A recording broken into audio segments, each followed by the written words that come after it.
vanoda kunamata vachizonamata zvavo vachinamata varimo. Mhuri yeZimbabwe riganishiridze chiti izvo. Nyaya yandiri kutaura yemuMbare yandiri kutaura. Mune mukadzi ari kuchema chiti ndakaroorwa ndine murume wangu. Asi zvandinogara nemurume wangu ndina tete vangu zvakare vanogarawo munzvimbo yeMbare iyoyo. Mune imwe location yandisingagari bani yese iri Mbare. Nokuti kana chiedzera Mbare chinotaura nzvimbo dzakati wandei. Kune kumagaba, kune kumpedza nhamo, kune majubeki, kune national. Yakawanda kuatipeni kwese. Saka vanogara makasiyana muroora nani navatete. So murume uine mukadzi achigaramo, mukadzi anoti iye murume anogona kuuya kaviri kana kamwe chete kumba pawiki kana katatu pamwedzi achiuya achigeza chiruwa pasi achienda. Ndikamubvunza anoti izvo iwe ndinenge ndiri kwaSisi wangu.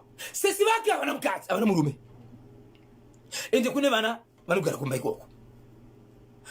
Anoti iye ndikabvunza natete vangu kuti ko baba yemwana vanambosvika ikoko here, anotozonzwa murume achiti iwe siyana nezvekungofonera hama dzangu uchindibvunza. Anoti iye murume idangwe rangu, inini ndiri dangwe rake. Tikasatsvagana hapana kugara kwemurume nemukadzi. Ndinogona kugara mazuva akawanda ndichifungira mumwe wangu ariko, but nyika ino ine mazino dzimwe dzenguva akuwara asangana netsaona. Kumutsvaga kureva kuti murume wangu, asi ndinondirega kunditsvaga nguva dzese. Ndoenderera mberi nokutsvaga. Anoti ndiri kwaSisi vangu, ndinombosvika kwaSisi vangu dzimwe nguva ndakambosvikako ndikamuona ariko. Ndokubva ndambofona kumapasi 12 dzeusiku, akati ndiri kwaSisi vangu ndiri kuona TV. Rimwe zuva ndikafona ndifonera kesikaje ndokufonera vatete varatidza kuti vakarara, zvikanzi ichokwadi mira ndivape foni. Vari kuona bhora kuno kumba kwedu kuna TV inobuda bhora. Kumba kwaSisi vangu ndikuona kuna TV pasi 11 pasi 12 Sisi vangu vanoshedzera kuti aiwa chokwadi vari kuno kwari kuona bhora, mirai ndivape foni. Obva ati yes madam, chii chiri kunetsa? Hazvirevi kuti kana pesa kuona bhora kunyange usiku achadzoka, mangwana achona iwowo anogona kuita 2 days 3 days asingauye. Ndikada kubvunza tete kuti siya kufonera hama dzangu uchinditsvaka, asi murume wangu Zimbabwe. Inini handichazivi kuti murume wangu ari kwatete kune zvaari kuita, kana kuti tete wanenge achivhara zvipande zvake ane kwaanozoenda. Kosaidi rangu inini semukadzi handifanire kutsvaga murume kuti aite mazuva asipo, nokuti kana paine rudo kungosora zuva rese risina kutaura nemurume wangu zvinotonzwa kuti rudo parengi pasina. Zviri kuitika izvi inini mhuri yeZimbabwe ndibatsirei. Ndiye murume wangu, ndiye baba vevana vangu, haagari kumba 3 days asipo. Asi tikamutsvaga dzimwe dzenguva nenguva chero midnight anogona kudaira foni ari kumba kwaSisi, kana kuti Sisi anotoshedzera kuti ari kuno kumbotaura naye ari kuona TV. TV iyoyo yakafanana neri kwatete kumba kwedu iriko. Right, tete havana murume. Tete havana murume. Ende mukadzi akamboenda rimwe zuva ndokubva asvika achiti ndanga ndauya kuti ndizonzwa kuti murume wangu ariko here kunoko. Ndobva apinda mumba munorara vana zvikanzi mama vanga vaenda kunotengesa, saka vakarara mumba makasira kurara. Ndofunga unogona kunge vakaneta. Mukadzi uyu akanokera tete kusvikira adzokera. Tete vanambogara vabvura dhoo kana kudavira, asi vana vaiti varimo. Murume wavo zvakare angasikokumba. Vana havana kutaura kuti sekuru. Aiwa, zvasekuru havana kutaura kuti sekuru vari pano, havana kutaura. Asi musi iwoyo murume angasikokumba. Ende pakauya kuzobvunza tete havana kudavira. Tete havana kuvhura dhoo. Havana dhoo, vasanga varimo. Asi vana vanamboti sekuru vari pano. Vakangoti mama ndo varimo. Asi vakaneta nekuti vanga vambobva kwangobva kubasa. Right, mudzimai akatosvika achida kuti aedze kunotsvaga murume wake ega physically manually. Ichokwadi. Asi akaudzwa nevana kuti mama varimo. Asi mama ava vanoti vambofonerwa nemuroora vanodaira foni. Musi uyu muroora akauya akatonoka.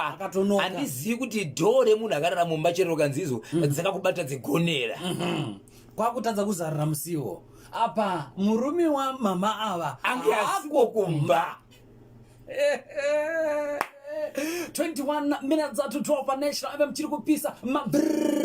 Muruchiona se muri Zimbabwe 0713-938-538 mwanamdara. Iri kuitika muno musha wembare. Mbare yakakura mufunge. Nekuti kune ma sections, kune nationary, kune ma Joburg anditika, kune ma Beatrice cottages, kune magaba, kune matapi, kune manenyere floods, matererini. Wakawanda siya so magaba mpedza namo kunoenda vanhu. Ingori mbare. Asi ndikafona tete vanoti hold on ari pano rega ndimpe foni. Ari kuona bhora. Past one. Ene zvacho UEFA Champions League inopera waka kuma 11. Ichokwadi yo. Anenge aripo ipapo anditika asiri kumba mama wakatrega ndinotsvaga murume wangu ndega. Vakaudza mama wakarara asi murume anga asiko kumba. Mama wavhure door. Bakaipa muri kuona seiko Zimbabwe 0713-938-538 kana dziri ndimi baba Isabel pakadai ndo padzinodiwa ka. Tapio. Romaiti zipaini for the Peter the Pro. Fanda tuzipekisha nemturai mama. Jumande wakachiweba kibili kasha. Simplicity. Romaiti. Tendioroshi. Airoshi. Irigiti. Iwe. TV yacho yoyo kakumba kwedu iriko ichibudisa bhora. Asi dedi vanotosiya TV yacho achienda kunoona kumba kwa tete. Pakaipa. Iri kuita Mbare 0713-938-538 Ezraldo na Bhozhongora icho chekumbare. Right. Hanzvadzi nehanzvadzi vari kudana navo zviri pachena. Ndonzi Ali Magombo tengenenge. Freddy Mlandeli pachitungisa sekuru. Vaive mumba matete imomo na tete. Vanga vakanetawo sekuru. Freddy Mlandeli. Vese vangadeta. Ndosaka vasina kuvhura door. Vanhu vanodana navo. Yes, ndimachiridza Marisa ndiri kuno kumbare. Ndiri kudaro ndinda zvitaura. Ezrauto na Bhozha chekumbare icho chakanyanya. Ndinonzi bloody sister. Right, ndakaitera zvangu ka National FM radio. Hanzi mukadzi ari kutaura tete uyu ari kutaura chokwadi achiparadze hukama. The radio inspector Shekman Matono wanamdaraka vari kudzifambira nyaya dzacho pa National FM radio. Right, ndiri kuona mukomo wangu panapa Mr. Chirinda. Vapindira mustudio vakaita kuzadza bhavhu. Vauya vakatakura agricultural, mining and industrial equipment. Vakaita kudira mwanamdharaka vakamirira kambanika yeUnilong. Mukomo wangu Mr. Chirinda rega nditi maoko makadiko.